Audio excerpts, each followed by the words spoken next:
Okay, baik. Kita dah boleh mula ya, insyaAllah.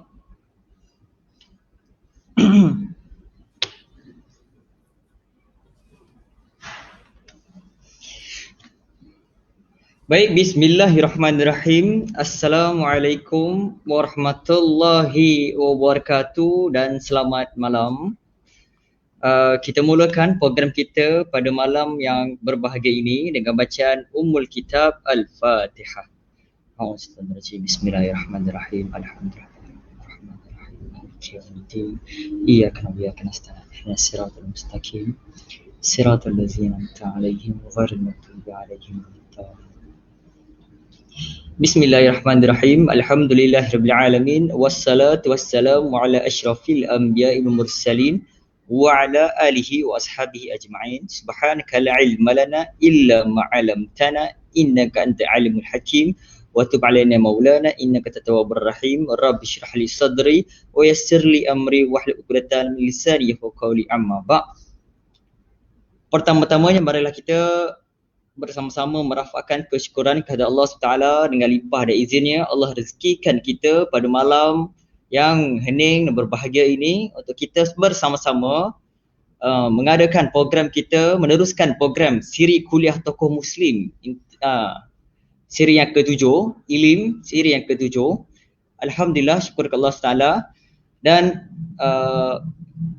keduanya, selamat datang kepada sahabat-sahabat sekalian, sahabat-sahabat penonton yang baru saja menekan klik play siaran langsung kita pada malam ini. Jadi sahabat-sahabat yang baru saja menonton, jangan lupa like, komen dan share. Pastikan sahabat-sahabat yang lain juga turut serta untuk bersama-sama dengan majlis ilmu kita pada malam ini, insya-Allah. Okay, baik. Jadi bagi yang dah like, bagi yang dah komen contohnya, jadi kita nak tengoklah sama ada suara saya ni jelas ataupun tidak. Boleh komen jelas di ruangan komen di bawah. Kita tengoklah sama ada jelas ataupun tidak. Siapa soal video saya kurang tepat dan sebagainya, boleh komen di bawah. Kalau jelas boleh komen jelas, kalau tidak boleh komen tidak. Contohnya boleh komen tempat kalian, contohnya di Kuala Lumpur jelas, ataupun di Arau Perlis contohnya Arau jelas. Jadi kita tengoklah dulu dekat bawah, sahabat-sahabat ni sama ada jelas ataupun tidak lah. Okey. Dan juga bila dah komen tu, sama ada kita tengok kawan kita dah share ke belum, dia ada perkataan share dekat atas nama. Kalau nama tu ada bukan share. Kalau belum ada perkataan share tu, dia belum share lah tu. Jadi boleh tekan share. Okey, baik sahabat-sahabat sekalian, insya-Allah komen-komen dan juga pakat-pakat like, komen dan share. Baik, insya-Allah. Jadi InsyaAllah pada malam ini program kita diteruskan untuk siri yang ke-7, siri kuliah tokoh Muslim. InsyaAllah pada malam ini kita bersama-sama di bawah tajuk diskusi buku Solusi Islam buat para pemuda. Okey. Buku ni merupakan terjemahan daripada kitab ataupun buku almarhum ataupun Asy-Syahid Asy-Syahid Dr. Syekh Muhammad Said Ramadan Al-Buti. Sahabat-sahabat sekalian, jadi buku ini ataupun buku Solusi Islam buat para pemuda ini merupakan terbitan Nizamiah Institute, sahabat-sahabat sekalian. Jadi insya-Allah program malam ini kita kerjasama dengan Nizamiah Institute. Jadi buat sahabat-sahabat yang belum mengenali, saya akan ceritakan sedikitlah berkenaan Nizamiah Institute ni. Okey, Nizamiah Institute merupakan syarikat penerbitan pengedaran buku-buku bertemakan cabaran pemikiran Islam semasa, selain melakukan perkongsian berbentuk pengajian, kelas pengajian, bedah buku, bengkel dan seumpamanya. Jadi jika sahabat-sahabat ingin bermaklumat lanjut berkenaan Nizamiah Institute ni, Nizamiah juga melakukan pelbagai buku yang salah satunya adalah buku yang kita akan bedah ataupun diskusi pada malam ni, insya-Allah. Jadi jika ingin maklumat lanjut boleh follow di Facebook page Nizamiah Institute. Di situ ada maklumat yang lebih jelas lah berkenaan buku-buku dan juga program-program mereka lah. Okey, baik. Jadi Alhamdulillah pada malam ini kita rezekikan untuk bersama panel kita yang cukup hebat, panel kita yang cukup berkredibiliti, insya-Allah, iaitu kita datangkan khas sendiri penterjemah buku Solusi Islam buat para pemuda, iaitu Ustaz Ahmad Nakiuddin. Assalamualaikum Ustaz. Waalaikumsalam warahmatullahi. Assalamualaikum warahmatullahi. Apa khabar Ustaz? Sihat? Alhamdulillah sehat. Badri Alhamdulillah. sehat? Alhamdulillah Ustaz dah makan malam Belum lagi. Diet sekarang. Allahu Akbar. Allahu Akbar. Okey, baik. Jadi sebelum sedikit untuk saya perkenalkanlah latar belakang panel kita pada malam ini. Ustaz Ahmad Iqyuddin merupakan graduan bahasa Arab daripada Universiti Yarmouk Jordan pada tahun 2013 dan beliau sekarang ini merupakan penterjemah bebas dan juga merupakan penterjemah sambilan untuk ITBM, Institut Terjemahan Malaysia, Bahasa Malaysia. Okey. Jadi insya-Allah insya-Allah saya akan terangkan serba sedikitlah berkenaan dengan flow kita pada malam ni. Cukup mudah dan cukup simple. Kita akan hanya ada 2 slot saja, akan ada 2 bahagian saja. Jadi bahagian pertama Ustaz Ahmad Iqyuddin akan membentangkanlah diskusi beliau berkenaan buku ini, dan kemudian sudah selesai diskusi, kita pergi kepada pusingan kedua, iaitu pusingan sesi soal dan jawab. Okey, jadi saya yakin sahabat-sahabat boleh sahabat-sahabat mempunyai persoalan ataupun jika sepanjang diskusi itu mempunyai soalan, boleh nyatakan terus di ruang komen. Jadi pada sesi soalan jawab nanti saya akan bacakan soalan tersebut dan akan terus tanyakan kepada panel kita lah pada malam ni, insya-Allah. Okay, baik. Jadi boleh saya tahu kesediaan Ustaz, insya-Allah. Sedia insya-Allah. Okey, baik, insya-Allah. Sebelum saya serahkan pusingan pertama kepada Ustaz Ahmad Iqyuddin, sedikitlah untuk saya menceritakan atau memberi gambaran berkenaan buku Solusi Islam buat para pemuda.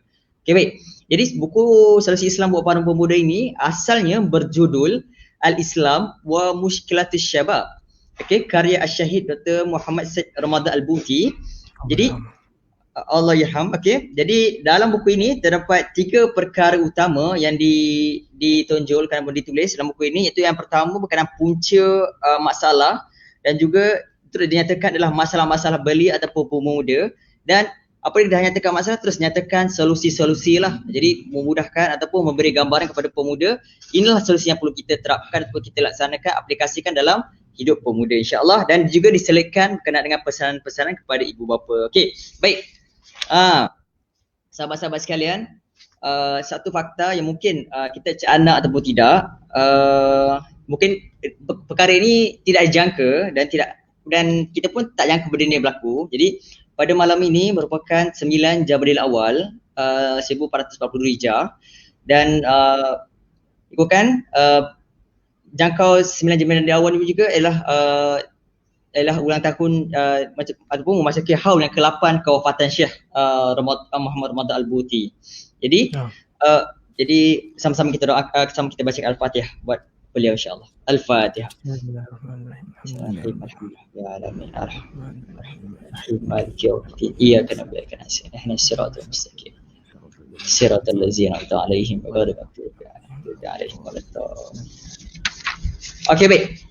Sahabat-sahabat, saya yakin jika sahabat-sahabat pun sudah bersedia, insya-Allah tanpa lagi gangguan masa, saya serahkan ruang dan peluang ini kepada Ustaz Ahmad Iqyuddin dengan segala hormatnya. Falyatafaddal mashkura.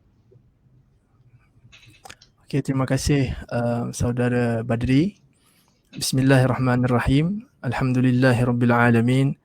Wa afdhalus salati wa atammut taslim ala sayyidina Muhammad wa ala alihi wa sahbihi ajma'in. Allahumma akhrijna min zulumatil wahm wa akrimna bi nuril fahm waftah alaina bi ma'rifatil ilm wa sahhil akhlaqana bil hilm.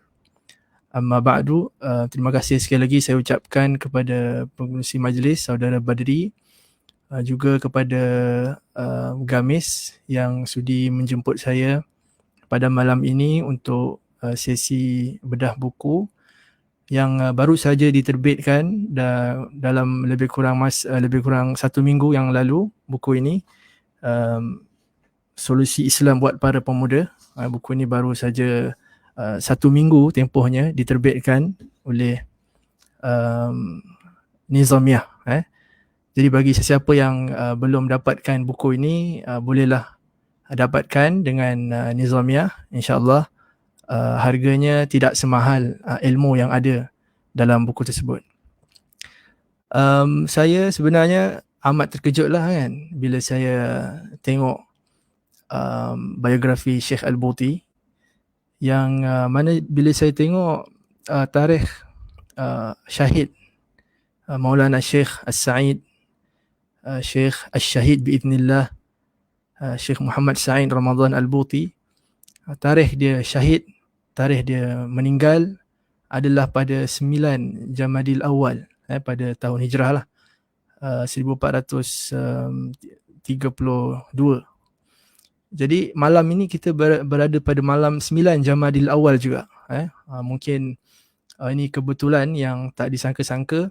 Jadi pada waktu ini kita sedang hidup, kita sedang berada pada waktu memperingati Syekh Muhammad Sa'id Ramadan Al-Buti sendiri.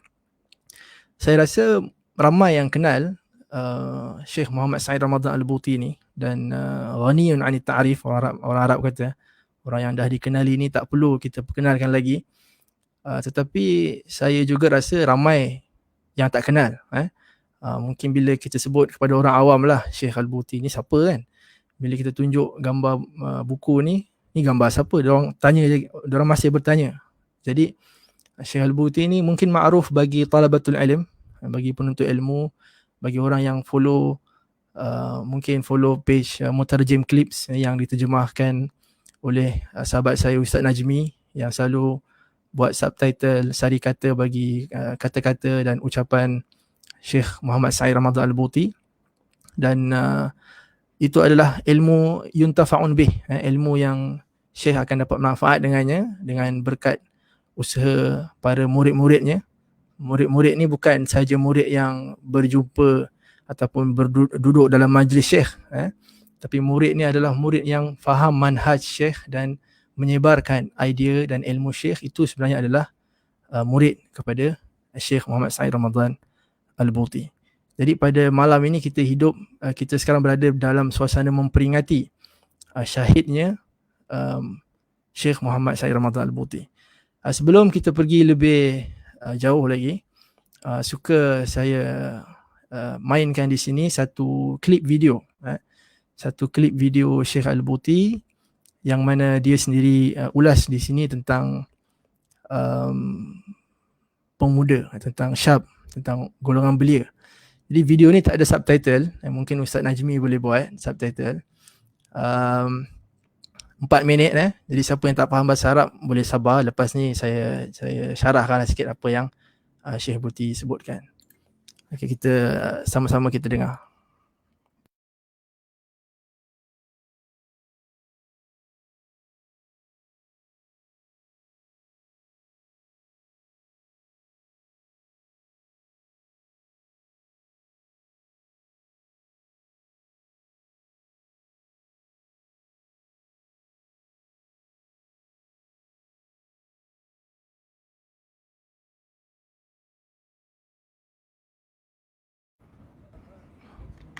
Okey, sekejap.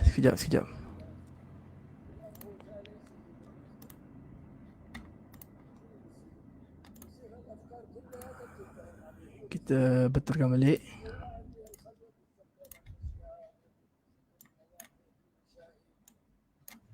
ربما سمع هذا الكلام شاب فيكم قال والله أنا سأعتزل، أنا سأمارس هذه الوظيفة.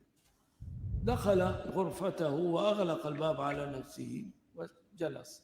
طيب هو قريب عهد بالملهيات والمنسيات وقراءة المجلات التي تنسيه الله عز وجل وسماع الأغاني التي تبعده عن الله وإلى آخره. والآن هو جالس يريد أن يختلي. شو اللي بيصير؟ بيصير هالأفكار كلها بتزدحم عليه هو بخلوته. هو قاعد بهالخلوة بيتذكر الأشياء، بيتذكر المواقف، المشاهد، ما استفدنا شيء. ليس هذا هو السبيل. مثل هذا الإنسان ينبغي أن تكون له مادة أثناء خلوته تشده إليها. مثلا يمسك القرآن، بده يختلي، جيد ضروري. يمسك كتاب الله عز وجل ويتدبره، مو ضروري يقرأ آية وراء آية بسرعة، يتدبره. نعم.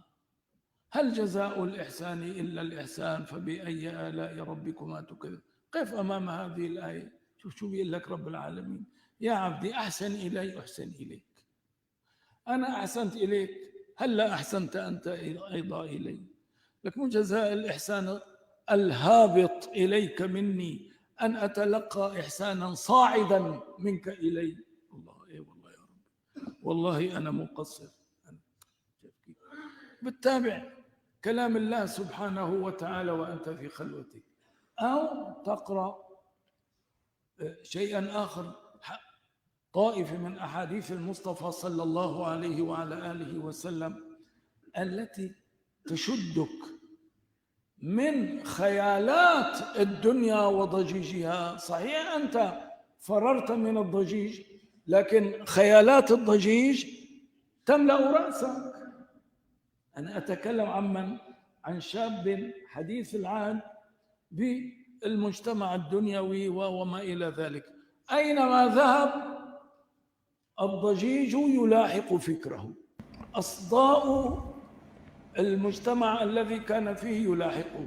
هنا العلاج أن تشد نفسك إلى مادة. اقرأ كتاب الله وأنت في خلوتك بالطريقة التي ذكرت. تدبر بعض أحاديث المصطفى صلى الله عليه وعلى آله وسلم. إياك وأنت حديث عهد باللهو والمنسيات والملهيات، إياك أن تجلس بين 4 جدران وأنت تفكر، سيلاحقك الشيطان إلى ساعة خلواتك هذه. هذا مما ينبغي أن نعلمه. هنالك بعض الناس يقولون لا هذه بدعة. صحيح، الخلوة إذا لم تكن لها شرائطها التي ينبغي أن تنضبط بها تصبح خلوة، تصبح بدعة. لكن إذا كان اختلاء بسيط، عزلة بسيطة، يعني قيام ليل، هو القيام الليل شو؟ هو عبارة عن خلوة مع الله سبحانه وتعالى. لا، هذا ليس من البدعة، بل هو لب الدين. ولا خير في حياة إنسان دائما هو مع الأسواق ومع الزملاء ومع ضجيج الشهوات والأهواء، وليس له نصيب في خلوة مع الله سبحانه وتعالى قط بشكل من الأشكال. Okey, itu satu babak video 4 minit. Syekh Buti sedang mensyarahkan fiqh sirah, kitab fiqh sirah, kitab yang masyhur kita semua tahu, kitab yang kita guna dekat universiti-universiti, kitab yang semua penuntut ilmu agama akan rujuk apabila mengkaji tentang sirah Nabi Muhammad sallallahu alaihi wasallam. Ketika Maulana Syekh Said bercakap tentang khulwah Nabi sallallahu alaihi wasallam ke Gua Hira, dia sebutkan petikan video tadi. Dia kata mungkin apabila saya dah jelaskan kepada kalian bahawasanya kita perlu ada tempoh kita bersendiri kan, seperti seorang ahli perniagaan, dia perlu waktu untuk dia bersendiri, duduk dalam bilik dia berseorangan tanpa dia bersama dengan sesiapa, duduk dalam bilik dia atas meja dia bersendiri untuk mengira akaun untuk dibuat perkiraan duit keluar masuk dia pada hari itu. Begitu juga manusia ni dia perlu ada waktu dia bersendiri dengan Allah Subhanahu Wa Taala, untuk dia bermunajat kepada Allah, untuk dia beribadat kepada Allah. Tapi mungkin ada anak muda dia akan cuba khulwah bersendiri, tetapi dia akan ada dhajij, akan ada suara-suara godaan dalam minda dia mengganggu dia. Jadi orang muda ni bila dia duduk bersendiri untuk asalnya untuk buat benda baik, akhirnya dia berakhir dengan bersendiri buat benda yang tak baik dalam ruang peribadi dia lah. Jadi Syekh Buti kata ini nak menunjukkan bagaimana Syekh Al-Buti ni juga dia telah melalui masa muda dan dia faham tentang jiwa golongan belia dan golongan pemuda. Jadi dia kata orang muda ni perlu apabila dia bersendiri, dia perlu menyibukkan diri dia dengan sesuatu. Menyibukkan diri dia dengan sesuatu perkara untuk mengalihkan fokus dia kepada benda yang tak baik. kan. Daripada otak dia menerawang fikir benda yang bukan-bukan, dia perlu fokus kepada sesuatu semasa dia bersendiri. Contohnya dia baca Quran, dia baca hadis. Tadi Syekh Buti sebutkan ayat hal jazaul ihsan illal ihsan. Ayat ni kata cucu Syekh Al-Buti, ayat ini adalah ayat yang Syekh Al-Buti sendiri terkesan dengan ayat ni. Hal jazaul ihsan illal ihsan. Tidakkah balasan bagi kebaikan itu adalah kebaikan? Allah Ta'ala dah bagi kita banyak perkara. Allah Ta'ala dah buat ihsan kepada kita, beri kita nikmat yang sangat banyak. Bukankah sepatutnya kita membalas kebaikan Allah Ta'ala itu dengan kita membuat kebaikan, mentaati Allah Subhanahu Wa Ta'ala? Cucu Syekh Al-Buti kata dia pernah nampak Syekh Al-Buti mengulang-ulang ayat ni dalam perjalanan dia sampai Syekh Al-Buti menangis. Jadi nak menunjukkan Syekh Al-Buti terkesan dengan ayat ni. Sampai dalam dars tadi pun, dalam kelas tadi pun dia sebutkan ayat ini. Hal jazaul ihsan illa ihsan. Jadi anak muda bila dia duduk berseorangan dalam bilik dia ataupun dalam ruang peribadi dia, dia kena menyibukkan diri dia dengan sesuatu yang baik. Kata Imam Syafi'i, nafsuka in lam tushghilhu bil ta'ah syagalatka bil batil. Nafsu kamu ini kalau kamu tak sibukkan dia dengan perkara yang baik, dengan ketaatan, dia akan sibukkan kamu dengan kebatilan dan kemaksiatan. Jadi itu sebagai mukadimah. Dan semalam alhamdulillah kita dah bincang, pihak Gamis dah buat sesi bersama Dr. Azmil tentang Syekh Said Hawa. Jadi hari ni kita bincang pasal Syekh Said seorang lagi pula, nama sama tapi Syekh Muhammad Said Mulla Ramadan Al-Buti rahimahullah ta'ala. Dalam masjid yang kita tengok tadi, dalam mihrab, dalam tempat yang dia mengajar tadi, di situ jugalah dia gugur syahid pada malam Jumaat, pada hari dia berpuasa, hari Khamis, pada waktu maghrib, lepas maghrib, antara maghrib dan isyak, pada kelas tafsir dia mengajar Al-Quran. Pada waktu itu datang seorang hamba Allah yang celaka ni, Syaqiyyu minal Ashqiya, datang meletupkan diri dia, sehingga Syekh Al-Buti terkorban dan mati syahid pada waktu itulah, apabila ada satu batu marmar dari atas ataupun dari belakang dia jatuh, terhempap ke kepala dia. Jadi dia mati sebab terhempap dengan batu itu kepala dia, jadi dia meninggal dunia. Semoga Allah merahmati Syekh Muhammad Said Ramadan Al-Buti, dan kita harap agar Syekh juga sedang bergembira dalam alam barzakhnya, melihat kita membicarakan tentang kitab ni yang kita akan bincang pada malam ini, yang merupakan ilmu yuntafa'un bih, ilmu yang bermanfaat yang disebarkan kepada umat. Para penonton yang saya rahmati sekalian, kitab ini judul dia Al-Islam wa Mushkilatus Syabab.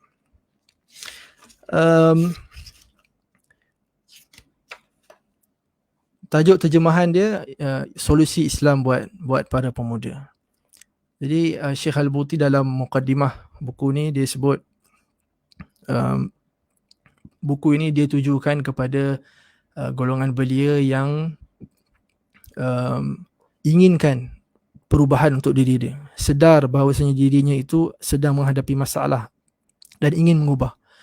Bukan hanya kepada orang muda yang leka dalam keduniaan, tak tahu dirinya ada masalah dan tidak mahu mengubah. Dia macam jahil basit dengan jahil murakkab lah kan. Jahil basit ni adamul ilm, tidak ada ilmu tapi nak ilmu kan.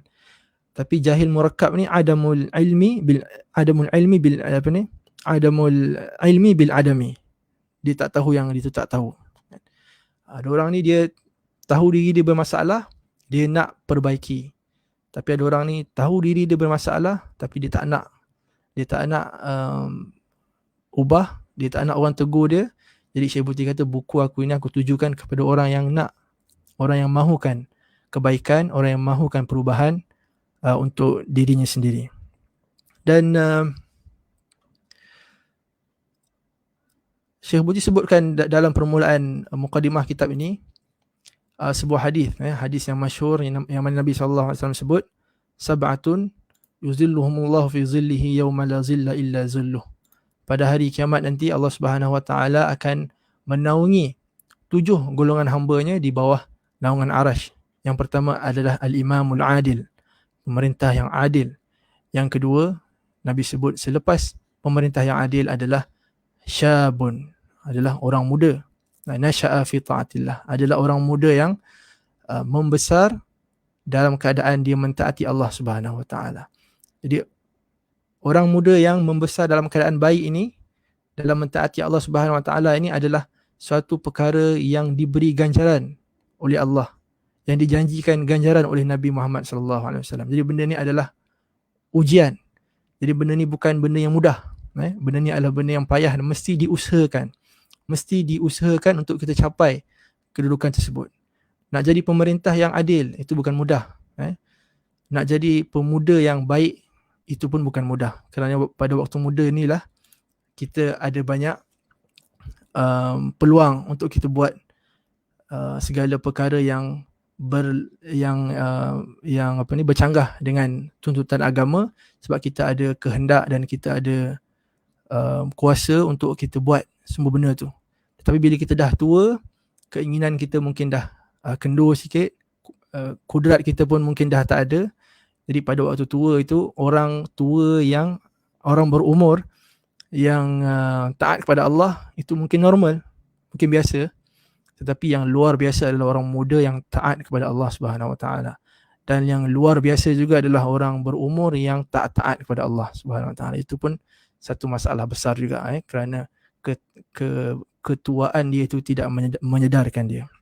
Jadi Syekh Buti kata sebagaimana seorang pemimpin yang adil itu dengan kuasa dan dengan jawatan, dengan kedudukan dia mampu untuk buat satu perubahan yang besar kepada masyarakat. Begitu juga seorang pemuda yang membesar dalam ketaatan kepada Allah Subhanahu Wa Taala itu juga ada satu kekuatan dan daya untuk membuat satu perubahan. Yang pemimpin tadi mengubah dengan kuasa, dengan pangkat, tetapi yang pemuda ini mengubah dengan tenaga dan kudrat yang mereka ada.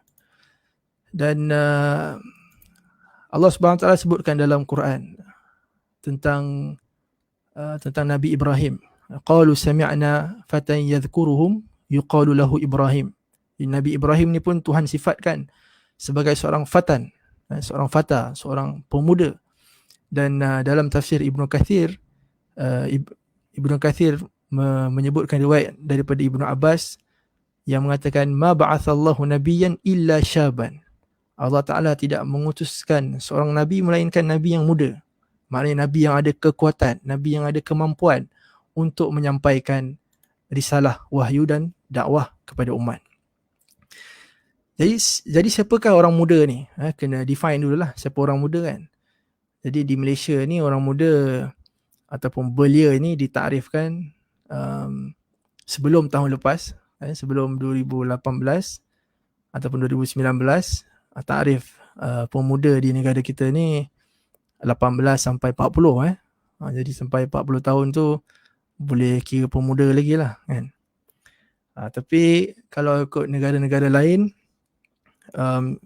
macam Singapura ataupun Brunei, had negara-negara selain Malaysia adalah sekitar 30 tahun.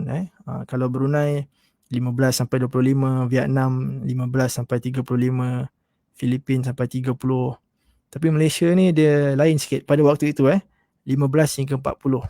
Tapi pada zaman kerajaan yang lepas, had umur itu telah dikurangkan kepada 30 tahun. Jadi kepelbagaian takrifan kepada pemuda ni memberikan kita satu gambaran bahawasanya pemuda itu adalah satu tempoh fasa premium ataupun fasa kemuncak bagi kehidupan seseorang, yang mana dia mempunyai suatu kekuasaan, suatu kekuatan, daya yang tinggi berbanding fasa lain daripada umur. Dan Syekh Buti sebut, hidup kita ni apa sebenarnya? Syekh Buti kata hidup kita ni sebenarnya adalah daripada kanak-kanak menjadi orang muda, menjadi belia, menjadi belia wanis, menjadi pemuda-pemudi. Dan apabila kita muda, kita menikmati masa muda tu dengan keseronokan, dengan segala nikmat yang Tuhan bagi kepada kita, kesihatan, macam-macam kita buat nikmat yang Tuhan berikan ketika muda. Kemudian lepas muda, pergilah kita kepada waktu tua pula. Wa man nu'ammirhu wa nunakkisu fil khalq. Siapa yang kami panjangkan umur dia, kami akan terbalikkan penciptaan dia tu. Jadi orang ni daripada kecil dia jadi muda, kemudian dia kembali tua, lemah seperti mana dia lahir dulu. Dia lemah. Jadi kehidupan kita ni adalah daripada kecil jadi bertenaga, jadi muda, dan kemudian daripada muda jadi tua. Bila kita dah tua ataupun bila kita berumur, kita mengenangkan, kita seronok mengenang kembali masa-masa muda kita. Jadi fokus hidup kita ni waktu muda lah, kan? Daripada kecil kita menuju kepada waktu muda. Bila muda kita buat kerja, kita ada macam-macam nikmat yang Tuhan berikan, kekuatan, ilmu, idea, macam-macam yang kita buat waktu muda. Kemudian bila kita tua, kita tak banyak buat benda pun. Kita banyak mengenang kembali waktu muda. Kita duduk rumah seorang-seorang kan, kita baca Quran ke, orang dah berumur, tak banyak daya, tak banyak tenaga, sakit. Kita seronok mengenang kembali waktu muda kita. Jadi hidup kita ni adalah waktu muda. Hidup kita ni adalah waktu muda. Dan orang muda ni banyak potensi sebenarnya. Kalau kita tengok, ini bukan cerita politik lah. Tapi kalau kita tengok Parlimen belia kan, contohnya kan jauh lebih baik daripada Dewan Rakyat kan. Kita tengok macam mana orang muda ni pun hebat juga kan. Cara bercakap dia, pemikiran dia. Jadi potensi dan keupayaan itu ada, tetapi kadang-kadang bakat mereka ni dipendamkan oleh golongan-golongan muda yang lain, supaya mereka tu tak naik, supaya peranan pemuda tu tidak sedangkan populasi orang muda dalam dunia ni adalah paling tinggi, golongan 30 ke bawah ni adalah populasi yang paling besar dalam masyarakat dunia. Jadi itu adalah takrifan syabab lah, takrifan pemuda. Pemuda ni adalah waktu premium seseorang, waktu kemuncak dalam hidup dia, yang dia ada banyak tenaga, banyak idea, banyak kekuatan untuk bergerak sana sini. Itu takrifan secara umumnya tentang orang muda. Kemudian Syekh Buti tanyalah kan, adakah orang muda ni benar-benar ada masalah? Betul tak orang muda ni ada masalah? Betul ke kan? Jawapannya kita kena belilah buku ni kan, kena baca lah. Okay, jawapannya secara ringkas, masalah ni bukan pada orang muda sebenarnya. Masalah ni bukan pada orang muda. Masalah ni sebenarnya pada persekitaran, pada masyarakat, pada komuniti yang pemuda itu hidup.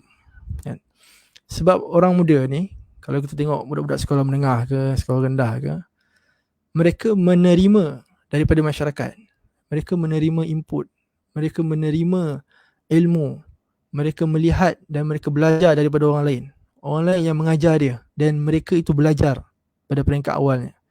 Jadi mereka ini yang dipengaruhi, bukan mempengaruhi. Jadi orang muda ni dia dipengaruhi oleh pihak lain. Orang muda ni dipengaruhi oleh pendidikan formal ataupun pendidikan yang tak formal. Mereka tu diajar, mereka tu dibentuk kan. Jadi mereka jadi bermasalah. Yang kita kata masalah pemuda ni, pemuda masalah. Adakah masalah tu kita kena tunjukkan ataupun kita kena tunding jari kepada orang muda itu sendiri, atau sebenarnya yang bermasalah adalah masyarakat ataupun sekolah ataupun masyarakat, orang-orang yang berumur sebenarnya yang buat orang muda ni bermasalah kan. Kadang kita tengok orang muda ni jadi rebel kan, sebab dia melawan, sebab keadaan masyarakat tu yang tak beri dia peluang, ataupun masyarakat yang telah menipu dia kan. Mungkin dulu dekat sekolah dia belajar lain, lepas tu bila dia pergi universiti, rupanya ustaz aku dulu cakap benda tak betul, contohlah kan, ataupun cikgu aku dulu cakap benda salah. Dia ada satu percanggahan dalam otak dia. Benda yang bercanggah ni tak ada siapa boleh terima. Manusia ni ramai, ada manusia cerdik, ada manusia kurang cerdik. Tapi walaupun akal kita ni berbeza-beza tahapnya, semua akal kita tak boleh terima percanggahan. Walaupun orang yang IQ paling rendah dengan IQ paling tinggi, kedua-dua manusia jenis ni, mereka tak boleh terima percanggahan. Tak kira lah orang tu IQ tinggi mana pun, percanggahan tak boleh terima. Sebab tu kalau belajar ilmu akidah, mereka ajar awal-awal tu hukum akal. Mereka ajar hukum akal kerana hukum akal itulah yang disebarkan secara adil kepada semua orang. Mungkin ada orang akal dia lebih hebat daripada akal B, akal si A ni lebih hebat daripada akal si B dan si C, tapi akal A, B, C ni, tiga orang ni ada satu tahap dan level yang sama, iaitu mereka tak boleh terima percanggahan. Tak boleh terima A ni ada, tapi A tu tak ada juga dalam masa yang sama kan. Ada dan tak ada dalam masa yang sama. Ataupun wujud dan tak wujud dalam satu masa yang sama. Kita jumpa orang ni, kita nampak dia makan tadi. Lepas tu kita tanya dia balik, jom makan. Dia kata saya puasa. Ini pelik ni kan. Awak puasa dan tak puasa dalam satu masa yang sama. Kita akan persoal. Otak kita akan mengingkari perkara yang bercanggah. Itu contohlah kan. Jadi anak muda ni dia pergi sekolah contohnya kan. Dia belajar subjek sains, dia belajar subjek matematik, biologi, macam-macam lah subjek. Lepas tu dia belajar pula subjek agama. Lepas tu dia pergi pula surau, dia dengar kuliah. Macam ada benda yang tak kena kan. Macam ada benda yang bercanggah. Sekolah aku cakap macam ni, ustaz cakap macam ni kan. So mana satu betul? Jadi bila ada percanggahan tu kerap kali berlaku, dia tengok dekat luar ada percanggahan, dekat sekolah ada percanggahan, dekat universiti pun lecturer aku cakap lain-lain. Aku baca buku pun, buku ni cakap macam ni cakap macam ni, mana satu betul kan? Takkan dua-dua betul. Sebab dia bercanggahan. Jadi bila anak muda ni tak dapat satu perkara yang betul ataupun tidak dapat mengharmonikan percanggahan tu, dia akan tinggalkan semua benda ni. Kalau dia tak dapat jawapan, dia akan tinggalkan. Dia akan tinggalkan ilmu. Kalau ilmu agama yang dia belajar ni, ilmu agama yang bercanggah dengan akal. Ilmu agama yang dia belajar ni bercanggah dengan nilai-nilai rasional, nilai-nilai kemanusiaan. Kalau dia tak cari jawapan, dia akan tinggalkan ilmu agama. Mungkin dia pergi dekat kelas sains, cikgu sains kata ataupun lecturer sains kata, sains ni tak ada kaitan dengan agama kan. Kalau kamu nak cakap pasal sains, kamu tak boleh cerita pasal Tuhan, tak boleh cerita pasal perkara-perkara ghaib. Orang yang cakap pasal perkara ghaib ni dia sebenarnya tak ilmiah. Dia tak ikut kaedah saintifik. Jadi dia tengok, jadi agama ni tak, orang yang pegang kepada agama ni maknanya dia tak logik lah, ataupun dia tak ikut sains lah. Orang yang ikut sains ni orang berilmu, orang yang tak ikut sains ni orang yang tak berilmu. Orang yang percaya kepada ghaib ni orang yang tak berilmu. Jadi dia ada dua percanggahan, macam ada dualisma dekat situ kan. Ikut sains ke nak ikut agama? Padahal agama pun sebenarnya tak bercanggah dengan sains kan. Jadi apabila banyak sangat berlaku percanggahan ni, anak muda ni sama ada dia akan cuba cari jawapan ataupun yang kedua dia akan rebel. Dia akan lawan. Dia akan tolak akal tu. Lepas dia tolak akal, dia akan cari pengganti bagi akal. Bila akal tak mengawal diri kita, yang akan mengawal diri kita adalah sifat kehaiwanan, sifat kebinatangan seseorang. Jadi bila kebinatangan tu menguasai diri, jadi anak muda jadilah ganas, jadilah tak tentu hala, jadilah masalah-masalah yang kita tahu tu kan. Jadi anak-anak muda ni dia ada sifat ingin tahu, ada sifat ingin tahu yang Syekh Buti sebut. Banyaklah yang Syekh Buti sebut. Saya sarankan berdapatkan buku ni, sebab Syekh Buti sebut dalam mukadimah, memang buku ni dia tulis untuk dibaca. Syekh Buti sebut buku ni dia tulis untuk dibaca dan dia tak sempat berjumpa dengan anak muda untuk berbincang, untuk buat muhadarah ataupun muzakarah dengan anak-anak muda. Tapi dia tulis buku ni untuk anak muda baca dan lihat. Dia rumuskan permasalahan-permasalahan parti dalam isu anak muda ni, diletakkan dalam buku ni ada beberapa perkara saja, kemudian diberikan satu solusi, dan solusi-solusi yang lain berbentuk solusi pertahanan, solusi yang berbentuk pencegahan, ataupun berbentuk pasif. Jadi anak muda ni bila dia dapat pencanggahan yang sangat banyak pada ilmu, pada budaya, pada ahli agama, kan? Banyak kita tengok hari ni anak muda dia malas pergi surau, malas pergi masjid sebab dia hampa dengan orang agama. Banyak kita dengar ni kan. Sebab orang agama ni dia cakap lain, dia buat lain. Jadi ada pencanggahan kat situ. Ni Syekh Buti sebut dalam buku ni. Dia nampak orang agama ni cakap pasal nilai-nilai baik, nilai jujur, nilai ketaatan kepada Tuhan, nilai bersedekah, macam-macam lah kan. Kita dengar orang agama cakap. Tapi pada sudut pelaksanaan kita tengok orang tu buat benda lain pula kan. Dia pula mempergunakan agama untuk keuntungan dunia dia. Jadi orang muda boleh tengok benda ni kan. Dia nampak pencanggahan tu. Kalau dia cerdik, dia boleh katalah ini perbuatan manusia tak masuk, macam-macam lah kan. Dia boleh sebutkan sebab dan alasan. Tapi kalau dia tak apa-apa cerdik, dia akan tolak agama terus. Itu pada juga. Itu pun masalah juga kan. Itu semua sebab percanggahan. Sebab ada percanggahan dan manusia tidak akan selesa dengan percanggahan. Ustaz ni cakap macam ni. Lepas tu dalam kelas lain dia cakap macam ni pula. Ustaz ni biar betul kan.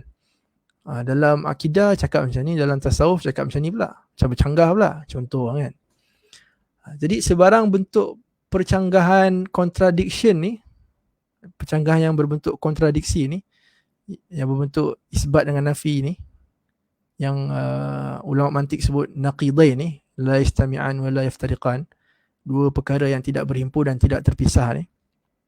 Naqid ni ada dan tak ada kan. Perkara-perkara macam ni perlu dielakkan kepada anak muda sebab dia akan menyebabkan banyak perkara-perkara yang buruk berlaku kepada otak dia. Bila dia tak selesa, dia akan buang akal. Bila akal tak ada, mulalah jiwa dia tu penuh dengan perkara-perkara yang tak betul. Mulalah dia ikut hawa nafsu, mulalah dia ikut ketidakrasionalan kan. Jadi anak muda tu akan rosak. Jadi kerosakan anak muda ni bukan kerana anak muda tu sebenarnya. Kita kena ingat. Syekh Buti bagi satu perumpamaan kan. Kita bawa kereta, tiba-tiba kereta kita bergegar sebab batu kan. Ada batu bata dekat jalan. Kereta bergegar, duduk bergegar.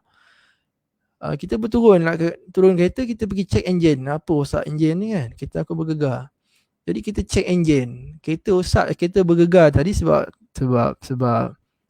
batu dekat jalan raya tu. Kita buanglah batu tu kan. Tapi dia pergi berhenti tepi jalan, dia pergi check enjin, tengok apa masalah kan. Jadi dia tak kenal pasti punca masalah tu dengan betul.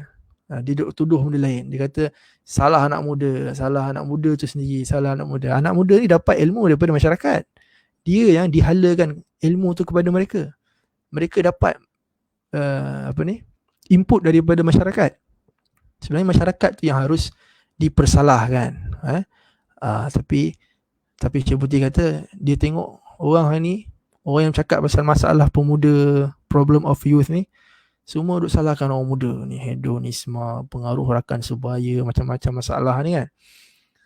Pengaruh rakan sebaya tu dapat ilmu daripada mak ayah dia, daripada masyarakat juga kan. Daripada orang yang mengajar dia benda-benda buruk tu. Jadi anak muda dia terkesan dengan masyarakat, terkesan dengan ilmu yang ada di sekitar dia, apa yang dia dapat daripada orang lain. Jadi kita tak boleh salahkan anak muda. Kalau kita salahkan anak muda, itu seolah-olah macam Syekh Buti kata orang yang dekat badan dia ada manisan, berlumuran dengan manisan, lalu ada lalat datang hingga kacau dia. Dia bukan nak hilangkan manis tu, bukan nak hilangkan madu manisan yang ada dekat badan dia. Dia halau lalat tu je. Jadi lalat tu kalau pergi, dia akan datang balik. Sebab punca masalah tu masih ada pada badan dia. Jadi dia kena buang punca masalah tu.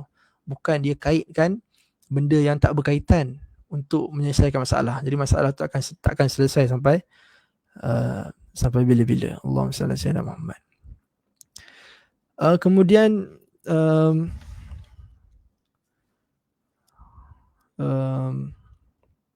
Siapa yang boleh baca bahasa Arab, elok baca bahasa Arab lah kan.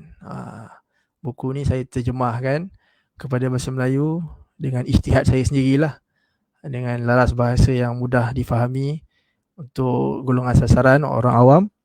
Dan siapa yang boleh baca bahasa Arabnya lebih baik kerana Syekh Buti ni waktu muda dia ni muwalla'un bil adab. Dia ni suka sastra Arab. Dia terkesan dengan Mustafa Sadiq Ar-Rifai. Dia baca buku-buku sastra Arab banyak. Sampai dia teringin nak meninggalkan dunia syariah ni. Tak nak belajar agama dah. Seronok sangat belajar bahasa Arab, sastra kan. Siapa pernah baca buku ni, Mamuzin. Mamuzin ni adalah terjemahan buku romansi asalnya bahasa Kurdi. Syekh Buti terjemahkan kepada bahasa Arab. Jadi dia pun seorang penterjemah juga. Dia terjemahkan kepada bahasa Arab dengan lenggok bahasa yang sangat cantik dan sangat indah. Siapa yang boleh baca bahasa Arab, baca dalam bahasa Arab untuk lebih tazawuq makna-makna yang ada dalam buku tu. Jadi Syekh Buti minat ilmu adab, kemudian adab ni sastra, dan dia jadikan daripada sastra tu alat dia untuk berdakwah kepada Allah Subhanahu Wa Taala. Dia pernah sebut, bapa dia kata kepada dia, Mullah Ramadan Al-Buti kata, wahai anak aku dah tengok semua jalan untuk sampai kepada Allah Subhanahu Wa Taala, dan aku tak dapat nampak satu jalan pun yang dapat sampai kepada Allah melainkan jalan ilmu. Sekiranya jalan untuk sampai kepada Allah itu adalah dengan kashul qumamah, engkau jadi orang tukang sapu sampah ni, la ja'altu minka zabbalan, aku akan jadikan engkau ni penyapu sampah. Tapi aku dah tengok semua jalan untuk sampai kepada Allah, tak ada jalan yang boleh bawa kamu sampai kepada Allah melainkan jalan ilmu. Jalan ilmu. Jadi orang muda perlu bersemangat menuntut ilmu ni. Dan kisah dia menuntut ilmu ni kita boleh tengok dalam buku Hadha Walidi. Syekh Buti dia cerita pasal ayah dia. Mullah Ramadan Al-Buti. Syekh Buti ni macam mana dia boleh jadi Syekh Al-Buti kan? Sebab ayah dia. Kan? Kita tengok macam mana tarbiyah ayah yang baik boleh menghasilkan anak yang seperti Syekh Al-Buti, seorang tokoh yang takkan berulang lagi dalam sejarah. Seorang tokoh yang hebat bagi siapa yang kenal dan baca buku-buku Syekh Al-Buti. Syekh Al-Buti kata orang yang pertama sekali dia belajar daripadanya adalah ayahnya sendiri. Dia tak ada talaki ilmu dengan orang lain kan. Talaki dengan ayah sendiri.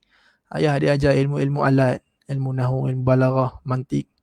Kemudian bila dia dah umur 13, 14, baru dia Syekh Mullah Ramadan hantar anak dia, nama Syekh Muhammad Sa'id. Nama Syekh Muhammad Sa'id. Ramadan tu nama ayah dia. Jadi Syekh Mullah Ramadan hantar Syekh ke Maidan, Ma'had Syekh Hasan Haban Nakah dekat Maidan. Kemudian semua yang saya nak cakap ni, dia dapat tarbiyah awal daripada ayah dia sendiri, yang tak ramai ayah-ayah kita pada hari ini buat.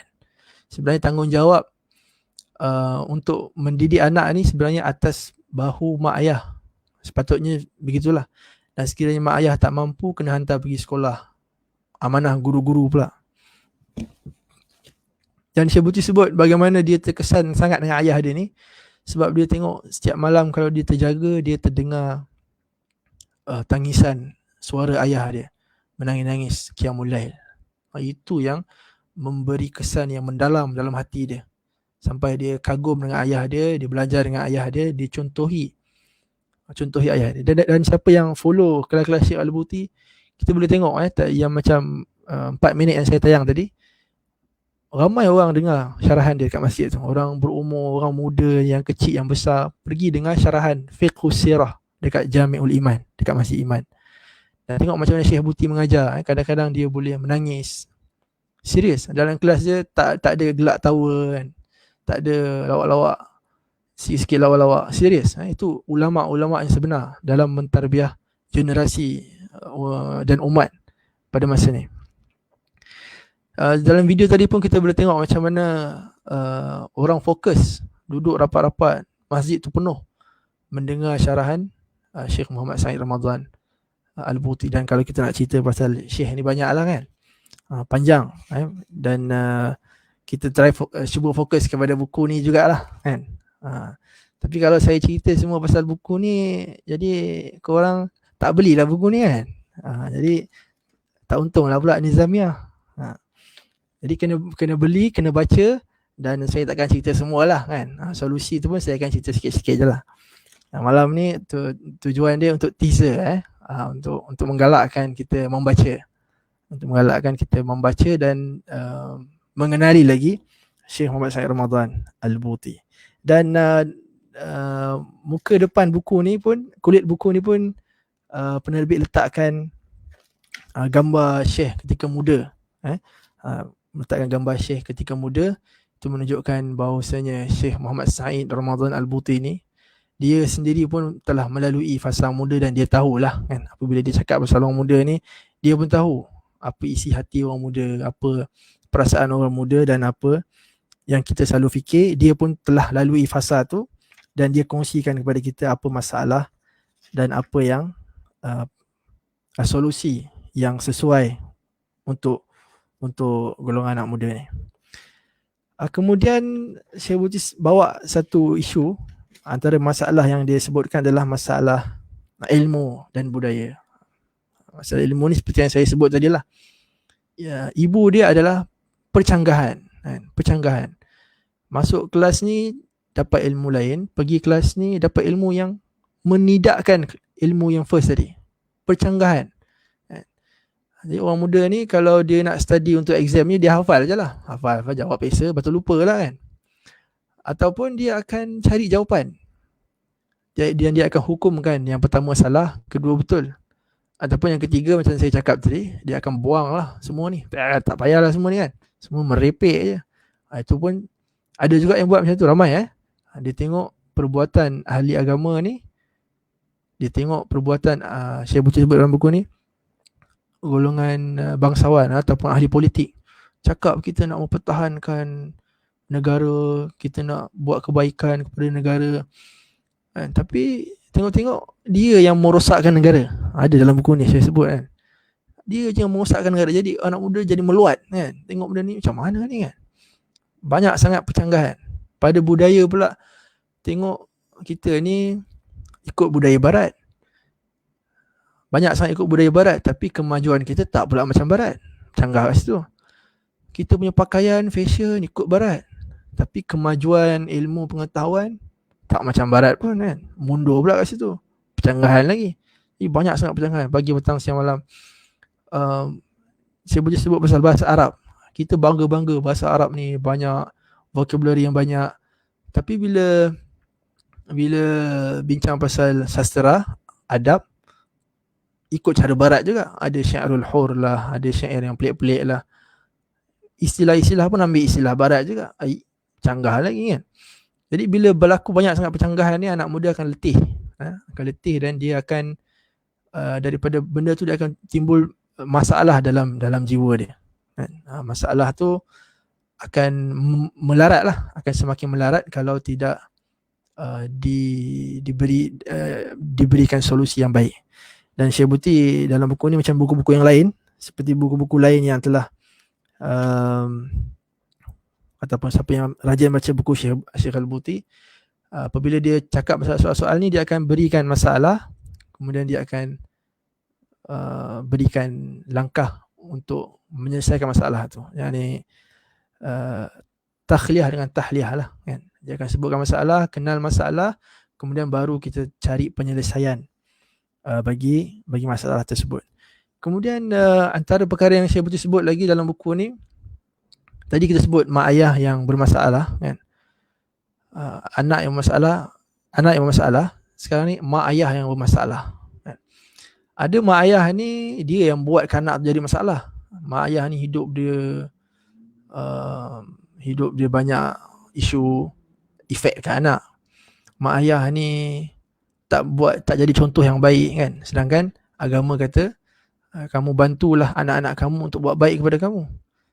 Dan Nabi kata kepada mak ayah, kau buat baiklah kepada mak ayah kamu, anak kamu kelak akan buat baik kepada kamu.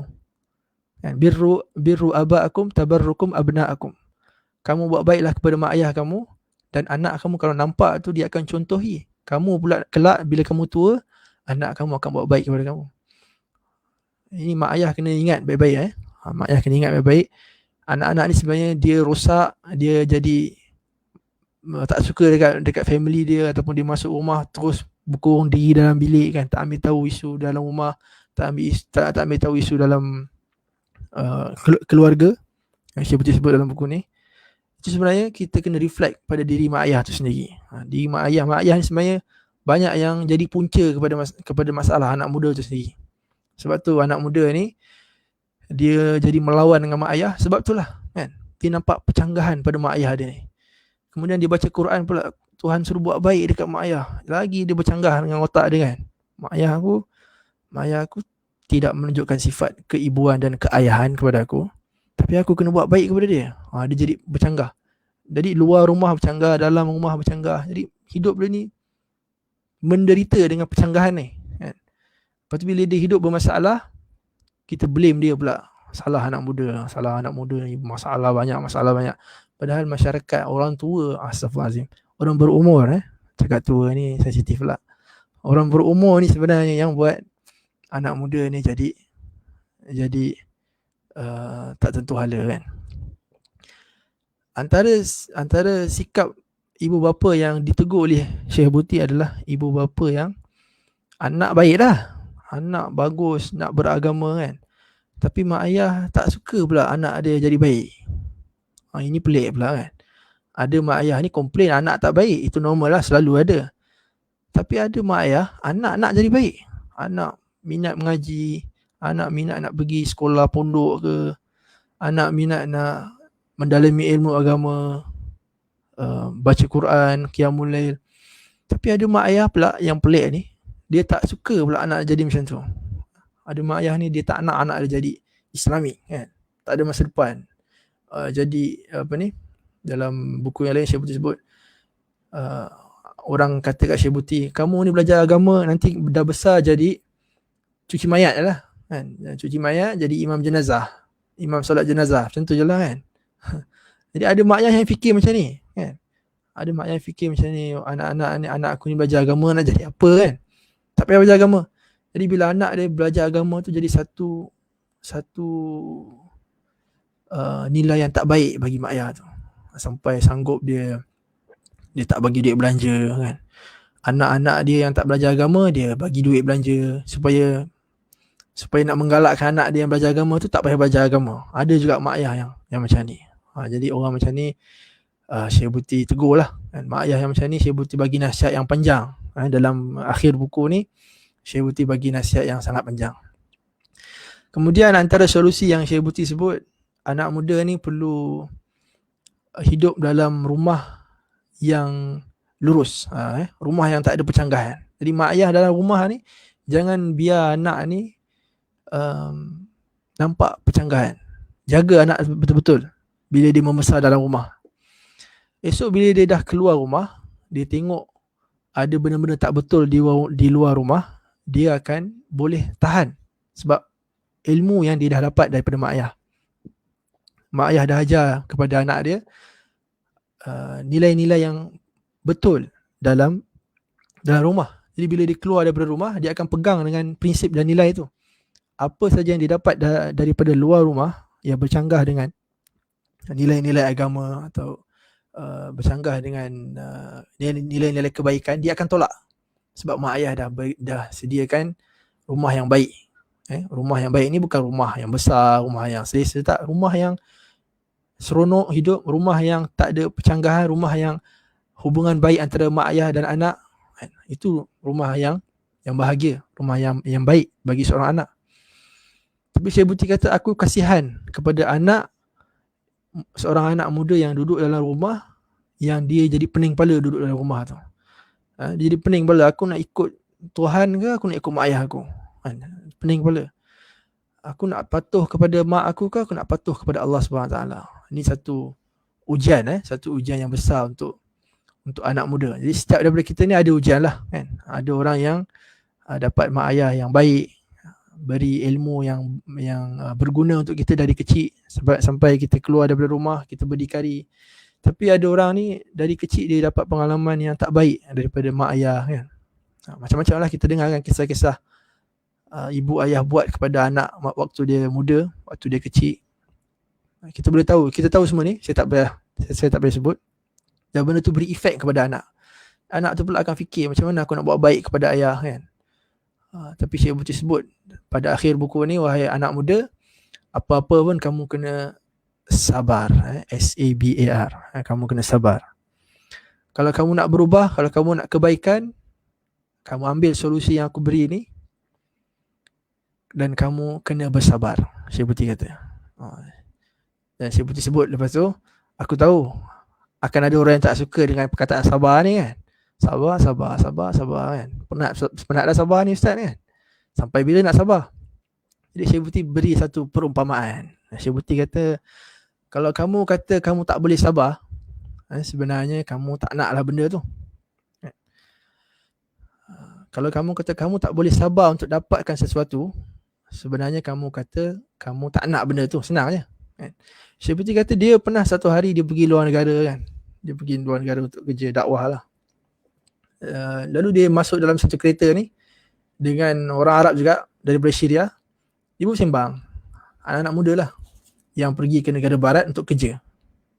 Dia sanggup bersabar tinggalkan keluarga untuk bekerja, untuk dapatkan wang ringgit, untuk dapatkan rezeki.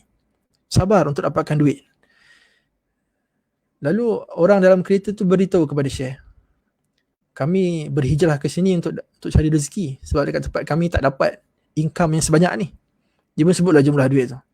Dan dia kata kalaulah ada kerja lain, walaupun kerja sapu sampah pun, yang lebih tinggi daripada gaji yang aku dapat sekarang, aku akan buat kerja tu. Walaupun kerja tu hina. Dia Syekh Buti nak kata orang ni sanggup bermusafir jauh-jauh, tinggalkan keluarga, berjauhan daripada Ghurbah ni jauh daripada tanah air kan. Itu pun satu azab juga sebenarnya. Tapi sanggup bersabar. Duduk negara orang lain lama. Tinggalkan keluarga, tinggalkan tanah air. Buat kerja yang berat-berat semata-mata untuk dapat duit. Kenapa dia sanggup bersabar? Sebab dia betul-betul nak duit tu. Dia betul-betul nak duit tu. Kalau dia tak bersabar, maknanya dia tak nak duit tu. Dia tak payahlah pergi musafir jauh-jauh. Dia tak payahlah tinggalkan family dia, tinggalkan anak bini dia. Dia tak payahlah tinggalkan tanah air dia. Tapi kerana dia nak benda tu, dia sanggup bersabar, tinggalkan semua benda ni, bersabar sekejap untuk dapatkan keinginan dia.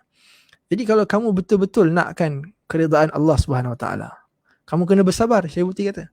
Kalau kamu kata macam mana nak sabar Syekh kan, tak boleh sabar dah, penat dah sabar. Sebenarnya bila kamu cakap macam tu, sebenarnya kamu tak nak keridaan Allah Subhanahu Wa Taala. Kan Tuhan kata dalam Quran, hidup ni memang sabar kan.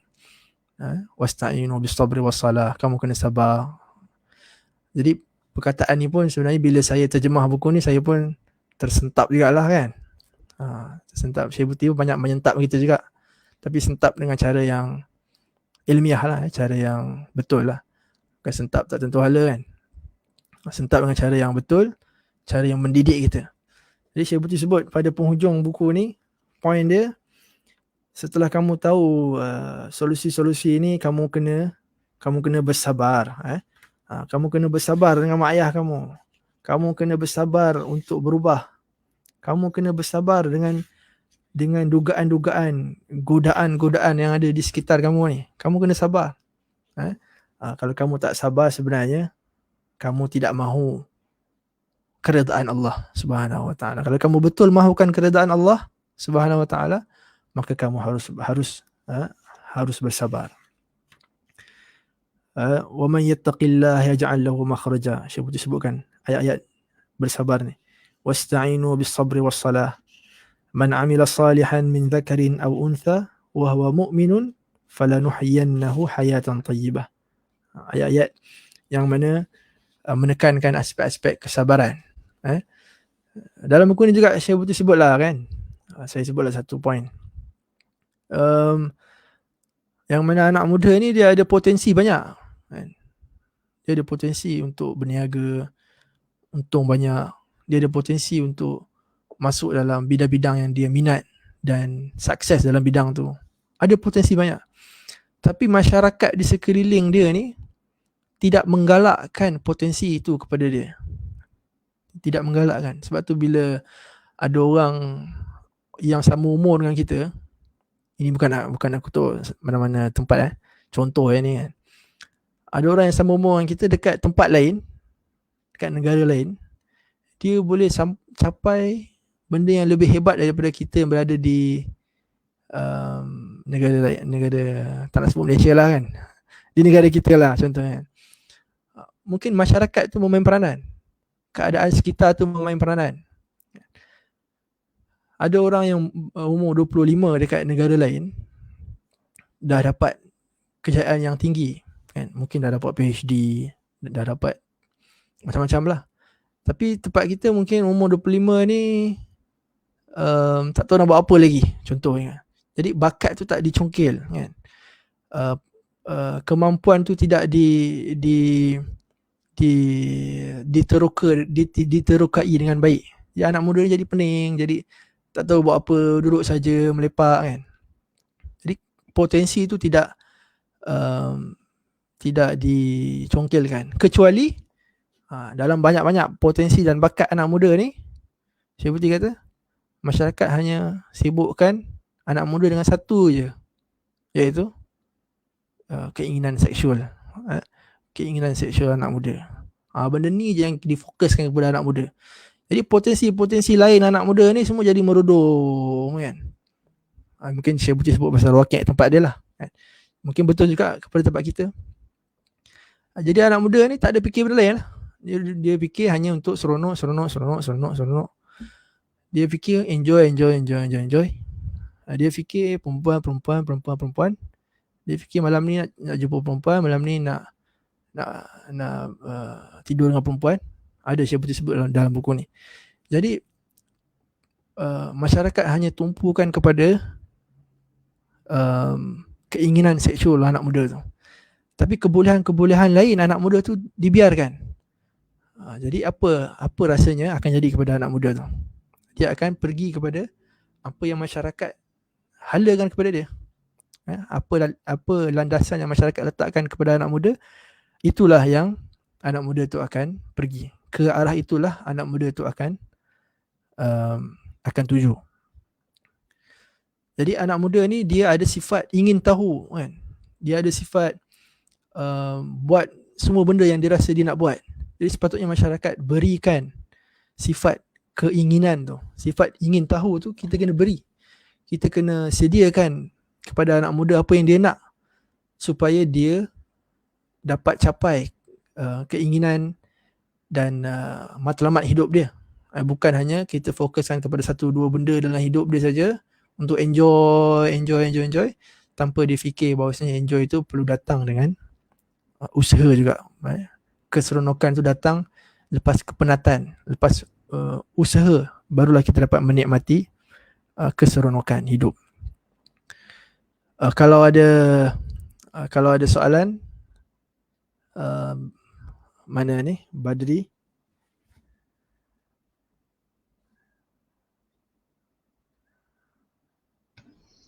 Okay, baik Ustaz. Terima kasih Ustaz atas perkongsian ataupun jadi ngantuk lah cakap satu orang. Allahu Akbar. Boleh minum air dulu lah. Okay, baik. Jika kita lihat di ruangan komen, ada satu soalan lah daripada, mungkin boleh terus kita pergi pada soalan Ustaz. Apa soalan tu Soalan daripada Khirazi. Assalamualaikum Ustaz, apa tujuan sebenar Syekh menulis dua prakata dalam satu buku ini? Jadi kalau kita lihat dalam buku ni ada dua prakata lah, prakata pertama dan prakata kedua. Kalau ikutkan perbezaan antara prakata pertama dan kedua ni dari segi tahun lah, ada berbeza setahun saja, daripada 1393 Hijrah dan 1394 Hijrah. Jadi mungkin Ustaz boleh terangkan sedikit lah yang soalan ini. Terima kasih. Jadi buku ni ditulis 48 tahun yang dulu tapi isinya masih relevan lah. Bagi saya masih relevan lah, dan buku-buku Syekh pun masih relevan. Dan saya pernah cakap dekat anak Syekh Taufik masa dia datang Malaysia tu, walaupun Syekh dah meninggal tapi seolah-olah dia ni hidup lagi kan. Sebab apa yang dia cakap tu masih boleh kita pakai. Jadi dua mukadimah ni sebab cetakan pertama, Syekh Buti sebut cetakan pertama buku ni 4,000 cetak dah habis. Cepat je habis kan. Jadi bila cetakan pertama tu habis, Syekh Buti sebut 4,000 naskah habis cepat. Jadi dicetak cetakan kedua lah. Jadi pada cetakan kedua tu Syekh Buti tulis takdim mukadimah yang kedua ni. Itu je lah. Ada soalan lain ni? Saya kira setakat itu saja soalan daripada penonton. Kalau saya scroll daripada atas, setakat ni tiada lah. Semua dah faham ke? Ataupun semua dah beli buku ni? Allahu Akbar. Okey, ada satu soalan daripada Ustaz Nakiuddin juga. Okey, jadi apa berapa Ustaz tentang minat anak muda yang berminat main game? Ini soalan kepada saya daripada Ustaz Nakiuddin kepada Ustaz Nakiuddin. Bukan soalan kepada Manhaj Syekh ke apa. Ini soalan kepada saya. Main game ni tak ada masalah pun kan. Ada game yang boleh mengasah otak kita kan. Tapi ada juga game yang merosakkan kita. Itulah macam Syekh cakap tadi lah kan. Bahagian mana yang mencongkil potensi kita, yang membangkitkan kebolehan kita tu. Adakah bahagian yang tak baik je ataupun ada yang baik-baik. Jadi kena tengoklah game tu juga kan. Dan game ni janganlah lama sangat main kan. Main 2-3 jam dah lah kan. Tapi kalau mengabaikan tanggungjawab kita tu tak boleh lah Nakiuddin. Nauzubillah. Okey baik, jadi kita ada soalan seterusnya daripada saudara Abdul Razak. Okey, Assalamualaikum Ustaz. Apa rahsia penulisan Asy-Syahid? Okey. Oh alamak, rahsia ni. Jadi Ustaz sendiri pun dah terjemahkan penulisan Asy-Syahid. Mungkin saya ada nampak sedikit lah apa rahsia penulisan. Persilakan Ustaz. Kalau nak cakap rahsia dari sudut rahsia yang kita tak nampak tu tak adalah kan. Tapi rahsia yang kita nampak lah. Penulisan Syekh Al-Buti ni dia lahir daripada pemahaman dia sendiri terhadap benda tu. Macam Syekh Buti kata bila dia tulis buku dia wrote Wujudiyah ni golongan existent, benda macam nak cakap tahu, existent pokok Wujudiyah ni bukan Wujudiyah Wahdatul Wujud tapi Wujudiyah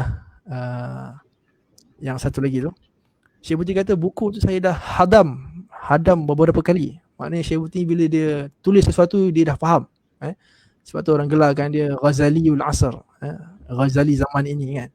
Imam Ghazali bila dia tulis buku Tahafutul Falasifah, kehancuran golongan falasifah, sebenarnya dia dah tulis sebelum tu buku Maqasidul Falasifah, matlamat ataupun objektif golongan falasifah. Jadi dia faham, dia hadam dulu benda yang dia nak rot tu, benda yang dia nak sanggah tu baru dia sanggah. Siapa yang baca buku Kubra Yaqiniyat Kauniyah contohnya kan, tengok macam mana Syekh Buti ulas sifat 20 dengan cara yang moden. Cara yang moden itu kerja dia. Kerja para ulama ni memperbaharui ilmu tu. Kalau ulama tak buat kerja tu maknanya ulama baca ketika tak lama je lah kan. Tak, tapi ulama ni di hidup zaman tu dia buat kerja zaman tu. Dia buat kerja zaman tu. Jadi Syekh Buti dia menghidupkan kembali ilmu sifat 20 ni tetapi dengan laras bahasa yang moden, dengan membangkitkan syubhah-syubhah moden dan menjawab syubhah-syubhah moden. Itu rahsia Syekh Buti lah. Dia bukan hanya tulis tapi tulis menjawab permasalahan yang ada. Itulah kot bagi saya. Okey, baik, terima kasih Ustaz. Kita pergi pada soalan seterusnya. Soalan daripada saudari Sumayyah Zaki. Assalamualaikum Ustaz. Apakah cabaran yang dihadapi sepanjang menterjemah buku ini? Mungkin ada cabaran yang kita sebagai anak muda mungkin kedaduan-kedaduan bahasa Arab Ya. boleh ambil sebagai pedoman dan sebagainya. Silakan Ustaz. Okey, cabaran ni banyak lah kalau nak cerita pasal terjemah ni kan. Satunya bahasa Syekh Buti lah kan. Saya tak kata tinggi tapi bahasa dia berbunga. Bahasa dia sedap kalau kita baca tu sedap. Istilah-istilah yang Syekh Buti sebut tu, kalau kita terjemahkan kepada bahasa Melayu, kita kena terjemahkan dengan terjemahan yang sesuai untuk sasaran kita lah kan. Kalau untuk orang awam, kita kena mudahkan lah. Sebab kalau kita baca karya asal tu, dia akan jadi, kalau kita terjemahkan secara katawi atau secara harfi, penulisan Syekh Al-Buti ni, dia akan jadi buruk lah kan. Jadi sebagaimana bahasa asal itu cantik, bahasa terjemahan pun nak kena rasa cantik jugalah, supaya pembaca tak rasa pun itu sebagai suatu bahan terjemahan. Jadi itu usaha yang susah jugalah. Jadi kalau buku tu kita terjemah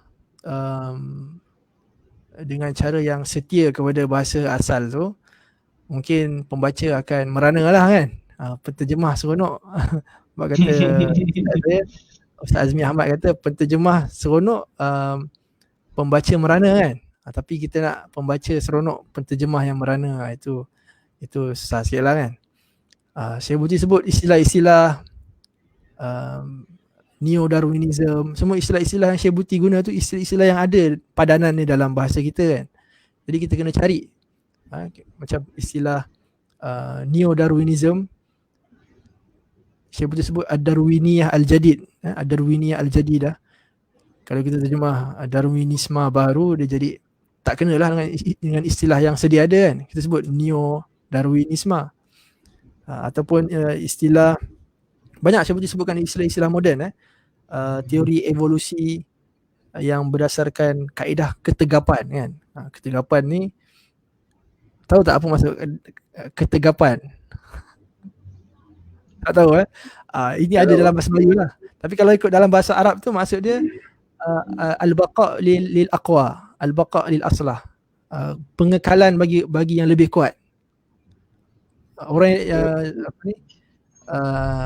haiwan ataupun hidupan yang lebih kuat itulah yang akan kekal. Tapi yang lemah dia akan pupus. Contohnya kan. Jadi kena cari balik istilah-istilah tu dalam bahasa Melayu. Jadi itulah antara cabarannya. Okey, lagi ada soalan lagi? Okey, Adik Gigi, terima kasih Ustaz atas jawapannya. Kita pergi soalan seterusnya daripada Muhammad Nabil Ali. Assalamualaikum Ustaz, bagaimana kita sebagai anak muda nak mengelakkan masalah percakapan ini daripada terus menghilangkan siapa pemuda yang sebenar?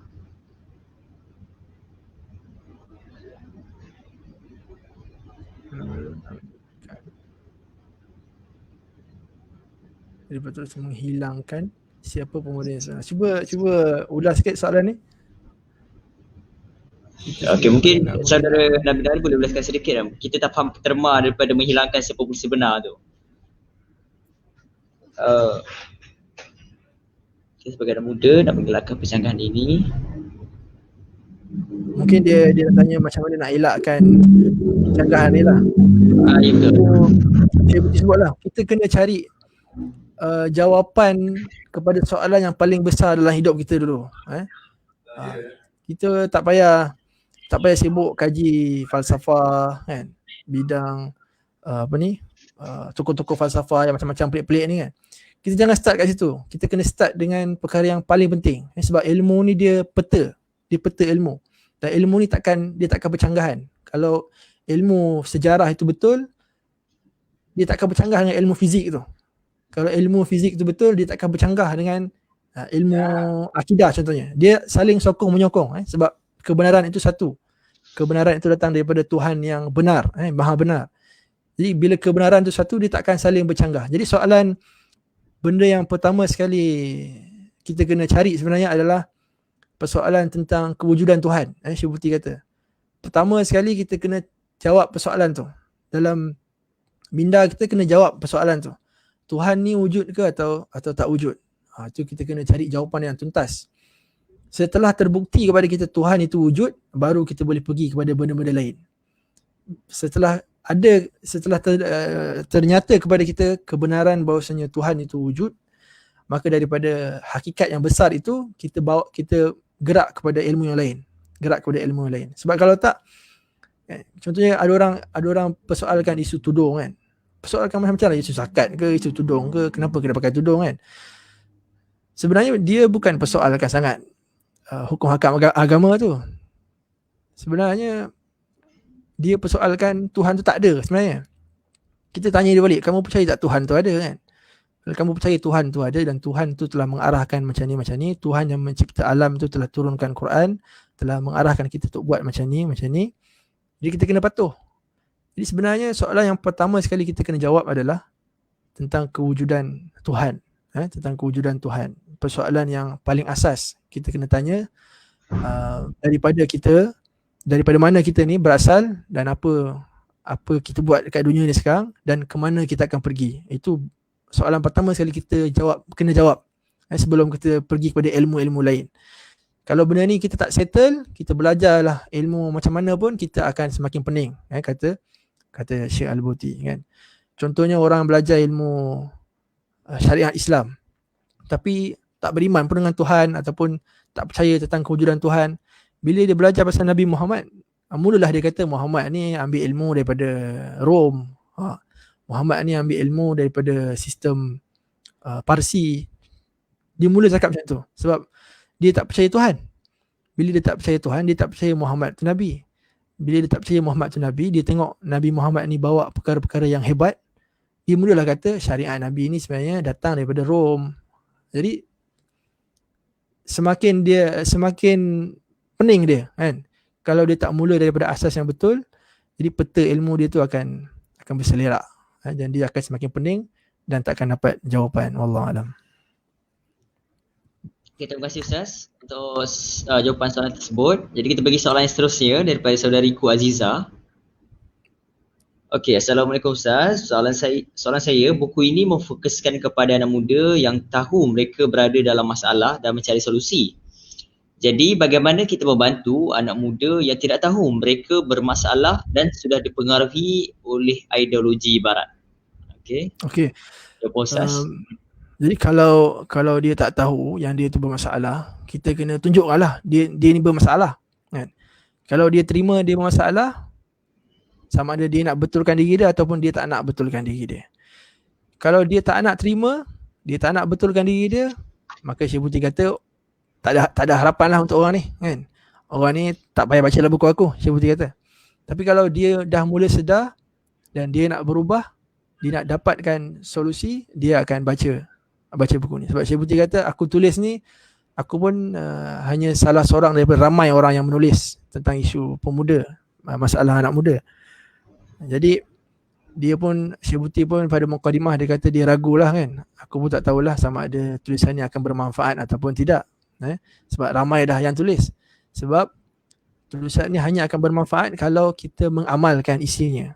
Kalau masyarakat sanggup mengubah dan kalau anak muda pun sanggup untuk mengubah diri dia, maka ketika itu barulah preskripsi obat yang aku bagi ni bermanfaat. Kalau tak, obat tu tinggal macam tu je lah. Kalau tak makan.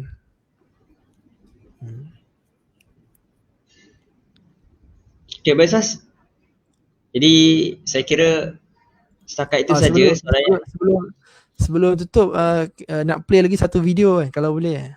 Boleh. Kita nak bagi ruang kepada Ustaz untuk buat penutup pun. Ada soalan tambahan daripada saudara Amirul Najmi. Okey, kita pergi soalan daripada saudara Amirul Najmi. Apakah panduan yang terbaik untuk mereka yang mempunyai masalah keluarga, seperti yang kita tahu ibu bapa yang perlu memberi contoh yang terbaik untuk anak-anak sedangkan mereka tidak menunjukkan sikap yang baik. Okey, komen Ustaz. Apakah panduan yang terbaik untuk mereka yang mempunyai masalah keluarga untuk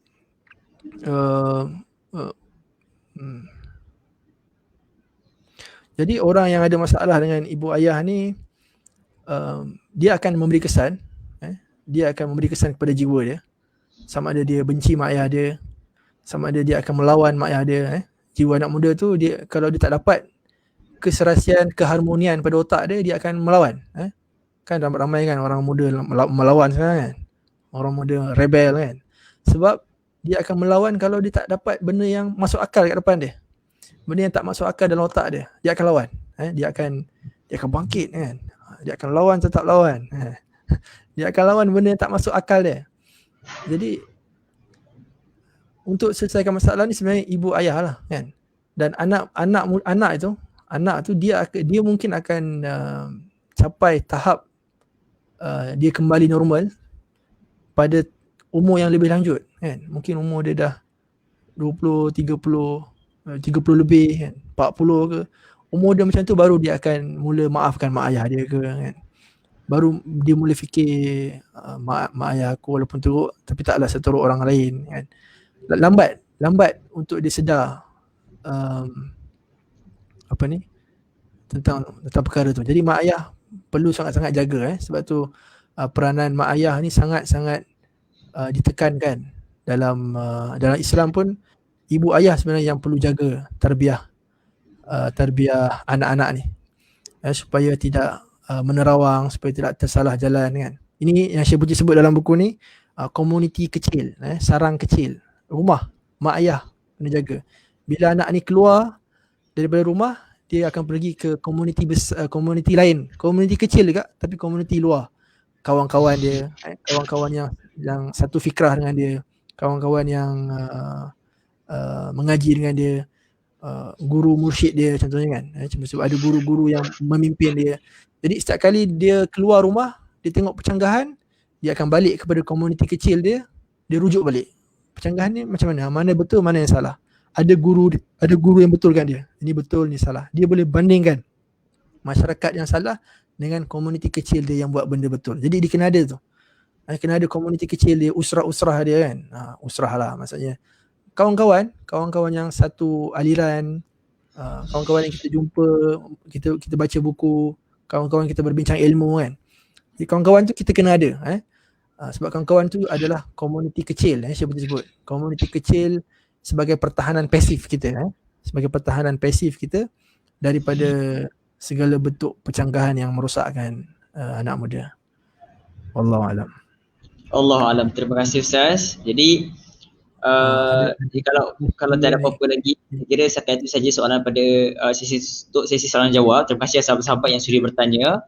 Jadi sebelum kita menutup program kita pada malam ini, saya berikan ruang sedikit kepada Ustaz untuk memberikan sedikit kata-kata penutup lah, dan mungkin boleh memberikan konklusi lah untuk program kita pada malam ini. Jadi Ustaz, dipersilakan. Saya nak play satu video share 2 minit Okay, boleh dipersilakan. Kalau boleh tengok tapi tak ada subtitle, saya akan terjemahkan lah. شاب نختم درسنا بهذا من زمان لقياني في ساحة من ساحات الجامعة، جامعة دمشق. قال لي أنا طالب في كلية الاقتصاد أو علوم لا أذكر، وأنا لا أريد أن أعصي الله، لكن ظروفي والجو اللي حولي وإلى آخره عم يخليني بين الفترة والفترة أرتكب. شو بسوي بحالي؟ وجاي عم يلتجئ إلي. قلت له يعني شايف أنت هالكلام اللي عم تحكي لي وهالالتجاء، هالكلام نفسه أحكيه بس مو إلي، أنا مثلك، أحكي لمولاك وربك سبحانه وتعالى بينك وبينه، ومو مرة ومرتين وثلاثة، دائما قال له يا ربي لا تتركني لنفسي الأمارة بالسوء للشيطاني، امتى بدك تتركني؟ احكي له الله. نعم. أنا قلت له الله سبحانه وتعالى بينقذك وبيحميك. ثم نظرت فيما بعد وإذا به قد حصن من هذه الآفات والمعاصي، وأصبح من طلاب العلم، وأصبح من أصحاب المظاهر. شوف، لأنه هذاك أنا الموجود فاطلبني تجدني، وإن رمت السواء فلن تجد. فالباري عز وهذا لسان أحدهم يقول هذا الكلام يعني عن الله عز وجل. نعم. فنحن نسأل الله عز وجل أن يحصننا في حسن العبودية له، والحمد لله رب العالمين. Jadi saya tutup dengan apa yang Syekh Buti cakap tadi lah. Syekh Buti kata ada anak muda jumpa dia dekat universiti. Dia tak ingat daripada kuliah ekonomi ataupun kuliah apa dah, dia lupa. Tapi anak muda ni tanya Syekh, wahai Syekh, macam mana aku nak ubah diri aku ni kan? Teruk sangat dah aku ni kan. Tolonglah Syekh, tolonglah aku kan. Anak muda cakap kat Syekh, tolonglah ubah diri aku ni. Jadi Syekh kata, aku tak boleh buat apa-apa kan. Syekh kata, kiri maulak. Syekh kata, kau minta kat Tuhan sendiri. Kau doa, kau minta jujur dengan hati kamu, minta betul-betul dengan Allah Subhanahu Wa Taala agar diri kamu boleh berubah. Kalau kamu buat benda tu, insya-Allah itu adalah langkah pertama untuk kamu berubah sebenarnya kepada lebih baik. Jadi anak muda tu buat, dia berdoa kepada Allah, dia bangun malam doa supaya Allah Taala ubah diri dia. Kita kalau nak ubah, kita minta kepada Allah taufik, panduan. Lepas tu Syekh Buti kata lepas beberapa tempoh dia tengok anak muda tu dah jadi positif, dah jadi baik, dah berjaya dalam perjalanan dalam pelajaran dia, dalam kehidupan dia. Jadi saya tutup dengan poin yang sama, iaitu kalau kita betul-betul nakkan perubahan pada hati kita, jadi hati yang lebih baik, hati yang lebih bersih, kita pertama sekali kita kena minta kepada Allah lah. Kena mengadu kepada Allah Subhanahu Wa Taala, kerana dialah yang mampu mengubah keadaan kita kan. Macam mana pun kita mengadu kesusahan, macam mana pun kita mengadu keperitan masalah kita, ini nasihat untuk diri saya jugalah kan. Kita kena minta kepada Allah Subhanahu Wa Taala untuk selesaikan masalah kita. Kita kena minta. Ini bukan benda main-main kan. Mungkin kita dengar nasihat tipikal ustaz kan. Bukan, ini serius kan. Kita minta bermunajat dengan Allah Subhanahu Wa Taala supaya memperbaiki keadaan kita. InsyaAllah Allah Ta'ala akan tolong. Minta dengan hati yang ikhlas, hati yang jujur, Allah Ta'ala tidak akan sia-siakan permintaan kita. Allah Subhanahu Wa Ta'ala alam. Terima kasih kepada saudara Badri dan Gamis.